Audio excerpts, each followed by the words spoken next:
Last month, we made over £10,000 through Airbnb without owning any properties. We both were able to quit our full-time jobs and go full-time in property.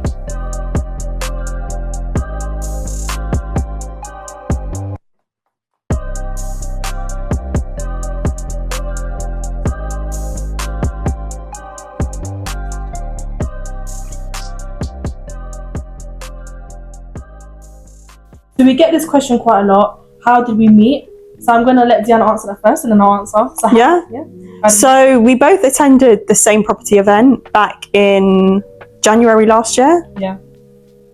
And that's how we met. Short story, guys. Literally, we met at a property event. We spoke at the property event, and then 2 months after, that's when we opened our company. And then that kind of leads me on to the next question. So how did you know that you could trust me? Because you didn't actually know me. And I didn't know you. I mean, we do get this question quite a lot as well, because I think there's quite a few people that are looking for a business partner and they just want to know, like, how can I trust this person? For me, like, there's no complicated answer. It's just I got a good instinct from Shana. I could sense that she had like good energy. She's caring, she's kind, and I got that vibe from her from the start. I think if you get initial bad feelings from someone, listen to those feelings, don't ignore it. But if you get good energy and you feel like that person, you feel like you can trust that person, then 100% why question it if you get all good feelings? What about you?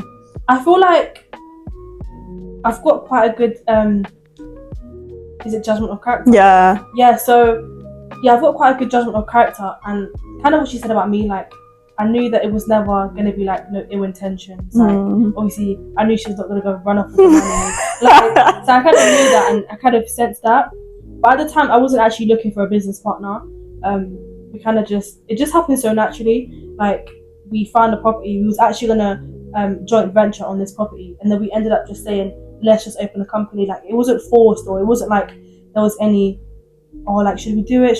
It was just like, yeah, let's open a company. Yeah, it happened so naturally, and I think that's what I love about it. It didn't feel forced. It didn't feel uneasy. It felt right. Yeah. And I think when things happen easy, you definitely know you're making the right decision. Yeah, agree. If you're like questioning it, I'm not obviously not all the time, but if you're questioning it and like something makes you feel uneasy and you're kind of doubting it, then it's like there's a reason for that. Yeah, it's like there's God telling you, like, okay, like, is this what you want to do? So definitely, if you get that feeling, don't ignore it. Do sit and really question it. But if you get good feelings about someone, then go for it. Partner up with them, because this can form and this can happen for you guys. So don't stop your blessings. So if you don't already know, me and Shana started a company only after 2 months of knowing each other. So why did we do that? I just felt like it kind of going on back to what we said before, like it just felt right. And obviously we were both in the same room, like we were at a property event, so that clearly means we have the same goals. And I felt like, obviously speaking to her more, we did have the same goals and our goals aligned. So it was like, if we have the same goals, we want to get to the same places, then we might as well just partner up. Like, let's not waste any time, because you can know someone for 5 years and then they can still do you dirty. So yeah, like, I don't really know you, but like, do you dirty very well. You know what I mean? So, it's true, because I've tried to do businesses with friends and family and it's just never worked out. But I feel like when you meet someone you have no past history, it's easier. The same thing. So yeah. Like, why wouldn't it work out? Yeah. That's how I see it. And there's a quote that we love. So do you know the quote? If you want to go far, go together. If you want to go far, go together. If you want to go far, go alone. If you want to go if you want to go fast, go alone. If you want to go far, go together. That's it. Our favourite quote, and I don't even know it. So now you know how we met and why we decided to partner up. It's time to get into the juicy topic, Shana. As you know, we love Airbnb. It changed our lives dramatically, and we just want to basically run through how we got into it and how we were able to make £10,000 monthly. £10,000 plus monthly. I'd say the patch obviously really helped us. Obviously we're in central London, so I know people are like, how did you get so much money from one Airbnb, the location? So I would say definitely pick a patch and pick a profitable patch. It doesn't have to be like a high demand area, but you know, that does help because it's really helped us. So we're just going off of kind of what we know. So I'd definitely say location really helps. So location. Location. Not only is location important, but it's really important to do your market research. So do comparables, like look on Airbnb, look at booking.com and see how other properties in and around that area are performing. And if it's doing well, then clearly you've chosen a good patch. What other things would you say are important when? Yeah. So although location and obviously market research is really important, you do have to factor in the property itself. Yeah. Because you could have like an amazing, to be fair, you could have an amazing property and it doesn't look nice, but people still book it because of the location. But obviously having your pictures, like professional pictures, and just having the property look really nice can just add even more value and make sure you can get even more bookings. So although like location is good, the property itself does matter because people basically like booking your property off the pictures. So I would say, yeah, pictures really do help. Yeah. And also just pricing strategies as well. I know me and Shana haven't got a huge portfolio of Airbnbs. We've only got 2. And the fact that we were able to generate 10K plus months within a couple months of going live just goes to show that when you've got good quality photos, when you've got a good location, and when you're strategic with your pricing, it really can pay off like it did for us. So definitely play around with your prices, see the occupancy in the area, see how much you can charge your guests, and go and often check your calendar and make sure that you are pricing it correctly. Is there any other tips you'd say? Say one thing that would help, especially if you're on the outskirts of London or like high demand areas, would be like certain things you add into your property. It can be something so simple like games or just like having Netflix. It's just so small, but it does make a huge difference because yeah, guests are always asking us for like Netflix or like Wi-Fi, stuff like that. So because our generation loves stuff like that, like I feel like that really does play a big part. It's so small, but the little things add up in your business, especially in property. So another question we also get is, why are you guys still on 2 properties? How come you haven't taken more? What's your goals? Are you looking to take on more? So Shana, like, why are we only on 2 properties? What's the plan for Dash? Yeah, so as you guys know, we are deal sourcing and we've come across so many profitable deals. We could have taken on those deals ourselves. Like, it's not like we weren't able to, so we had to source them on. I feel like for us, obviously we have bigger projects and things that we are working on, and we'll let you guys know once we hit this pass. But I feel like we do have a patch. You don't need to stick to a patch, but we do have a patch that works for us. So we kind of source on properties that aren't in that patch. So if it's not in our patch, we're just like, yeah, like, let's just source it on. And I feel like in terms of like quick money, deal sourcing is good for us at the moment because it aligns more with our goals and what we want to do. So I'd definitely say, yeah. Yeah.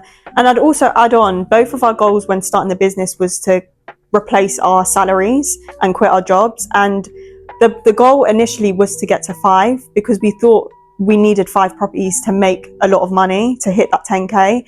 But once we got to 2 properties and we realized that we were already generating 10K plus months, we didn't necessarily feel the need to get to 5 anymore because we already had the money to take on to replace our salaries. So now we're able to pay ourselves. We're now focusing on other projects. I think if you are looking to make that quick money, we will tell you start an Airbnb business because it's the best way to get that passive income quickly. Also say, before you do this business, it's good to know kind of what your goals are. Yeah. Because like, if you're taking on properties and you don't really know why, then it's like, you're gonna have money, but it's like, it's good to know that, okay, I'm taking on this property because I want to leave my job. That way, when you take on one property and it's bringing you enough, you can be like, okay, I've left my job. What do I want to do now? Yeah. I feel like that's really important. Yeah. So say if there is someone out there looking to get started in Airbnb, but they don't have money, what would you advise them?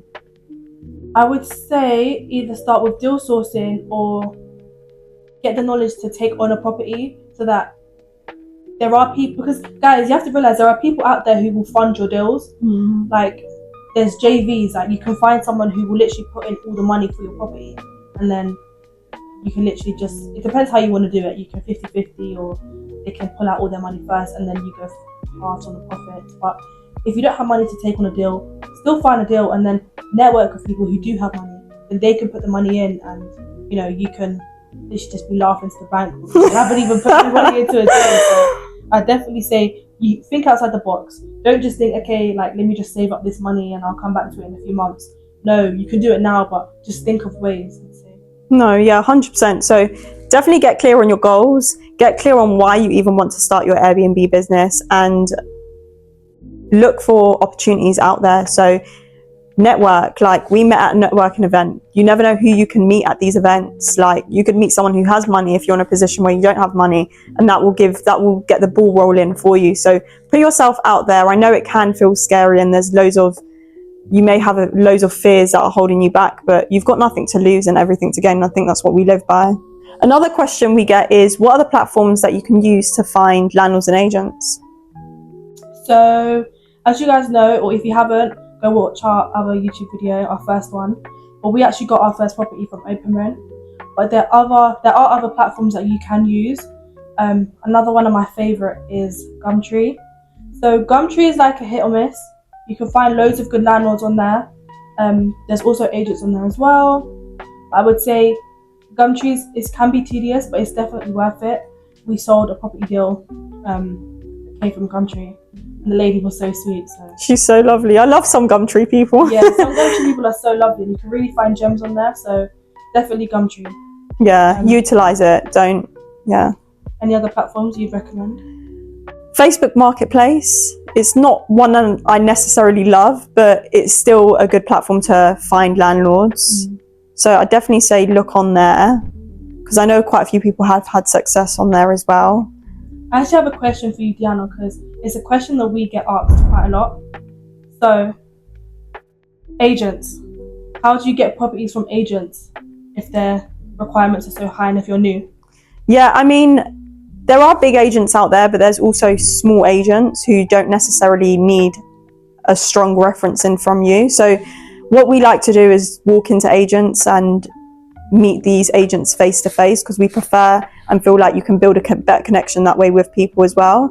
So definitely walk into agents, the smaller agents especially. There's a few that we've walked into and they've said yes to company let. So now we make sure we follow up with them ever so often just to see if there's any new properties that have come up.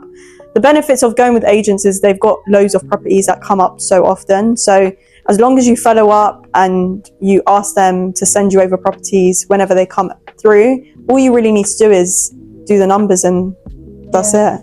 You had quite a lot of luck with agents, or do you prefer going direct to landlord? I mean, in terms of agents saying yes, I feel like I have. There has been a lot of agents that have said yes to company lets, but majority of the deals agents have sent me, they haven't really stacked, so I haven't really been able to do anything with them. That's actually true. Because all our deals have been direct to landlords. Yeah. I feel like with agents, like, I don't know, hit or miss with them for me personally. I know loads of other people have like a lot of success with agents, but I just prefer direct to landlord. Yeah, because there's no middleman, I guess. It's just bish bash bosh. Yeah, just get over the line. But then I do see the benefits of agents as well if it was to go well, because imagine securing a deal with an agent and then they see your work and they see you're doing well. Yeah. To be fair, my very, very first property was with an agent. I don't think that counts because I didn't find that myself. And it wasn't a good deal that stacked. Yeah, that is so true. No, but then a lot of you can't say that because a lot of that's not the agent's fault though. Yeah, that's the deal source's fault. And it's my fault. Yeah. Okay, guys. I'm not gonna say a lot of people, when you're new, I feel like a lot of people don't know how to analyze a deal properly. So I want to ask Diana now: AirDNA or property market intel? I'm joking. At first, we're not. So if you do want to sponsor us, I'm joking. At first, it was AirDNA. I loved AirDNA. As much as everyone gets onto AirDNA, our first property we used AirDNA to. Yeah. And do you know why we stopped using it? The only reason is because it had a little hissy fit. It stopped working, so we were forced. Yeah, we were forced out of it. We didn't choose to not use it. Yeah, that is true. But I've heard that it's not the most. It isn't the most accurate though, because it doesn't. It doesn't factor in. Yeah. It's just Airbnb, so the occupancy rate is not factored in. True. Verbo, Booking.com is not factored into the occupancy rate. It's just Airbnb. I see. So it's not really the occupancy rate is not really accurate. So you're definitely swaying more towards property marketing. Yeah, I'm not, So is that more accurate then? Yeah, is that all platforms? Yeah, I think so. I don't know, but I think so. I do prefer property market intel's because it does, nice as well. and it also already gives you the comparables when you scroll all the way at the bottom. Everything done as well. Did that? But yeah, I prefer property market intel now. I used to be an Eddie and a bag. Let us know in the comments which one you prefer. Yeah. Well, that brings us to the end of this video, guys. We are still new with videos, so any other content ideas that you want to see from us, let us know down below, and let us know anything we should do different or more things you want to see from us. Thanks so much for watching. If you haven't already, please make sure you like, leave a comment, or subscribe to our channel. My name is Shana, and you can follow me on all social media platforms, Property by Shana. And I'm Deanna, and you can follow me on all property platforms as well, and it's Property with Deanna. Our next video is going to be so exciting, guys, so make sure you turn our post notifications on and you subscribe. See you in the next video. Bye guys.